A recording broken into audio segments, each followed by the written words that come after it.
Hi everyone, this update is about changes to the Footnotes system and essentially the extension from the 1st of July to those individuals who can issue medical certificates. Now, the legislative change enables a wider range of healthcare professionals to certify Footnotes. So in addition to doctors, we now have nurses, occupational therapists, pharmacists and physiotherapists, so those providing relevant NHS services. The first thing to be aware of, therefore, from an employer's perspective is that you may now start to receive Footnotes which are not necessarily obtained directly from an employee's GP. To accompany that change in the legislation, the DWP has provided a guide for healthcare professionals getting the most out of the Footnote. I think one of the concerns from employers' perspectives in the past has been that GPs perhaps have been, in some cases, too willing to issue notes with very little information, sometimes without any consultation with employees. Hopefully this can be seen as a positive change where healthcare professionals are providing much more comprehensive information and are hopefully assessing employees every time. Now, the guide states that fitness for work should not be assessed in relation to the specific job, but about whether somebody is fit for work generally.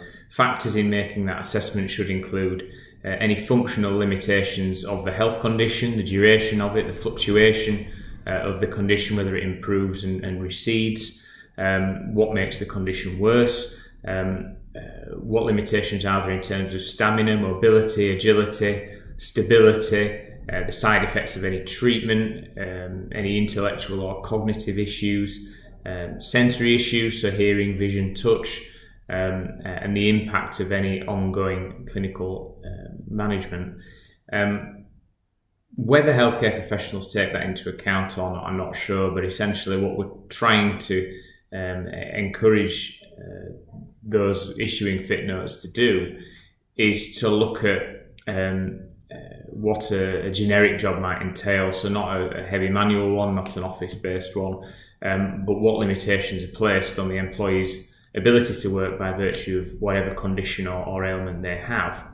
There is a comments box in the Footnote that has been since its introduction, and that's essentially free text where previously the GP was supposed to make some detailed comments if the employee was going to be fit for some work.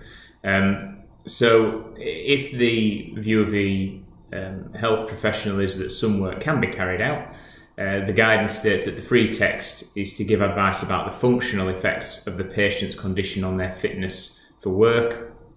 The patient will then use that to discuss with their employer any possible adaptations to accommodate the advice. The guide says that the focus should be on what the patient can do rather than the diagnosis and symptoms. So the advice should be as practical as possible in order to achieve this.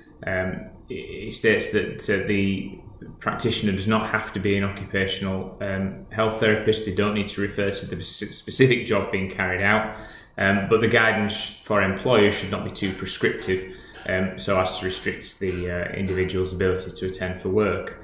So if the health professional follows the checklist that is in the guide, we hopefully will get some more qualitative advice on returning to work, and we may get more notes going forwards where the box is ticked to say that the employee is fit to perform some work. The checklist in the guidance asks us to consider are there things that the patient cannot do in terms of mobility, strength and fitness? Are there any activities that should be avoided? How long will that be the case? Will medical appointments be needed during working hours? Are there any features of the workplace which might impact the patient's condition?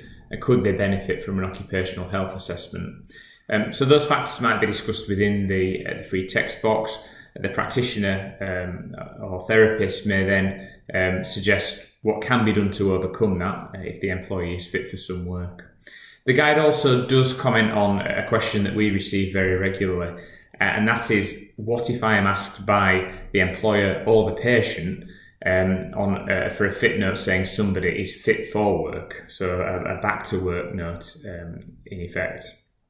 The guidance is very clear in saying, as we have advised in the past, that people do not need to be assigned back to work, and there is no option on a Footnote anymore to do this.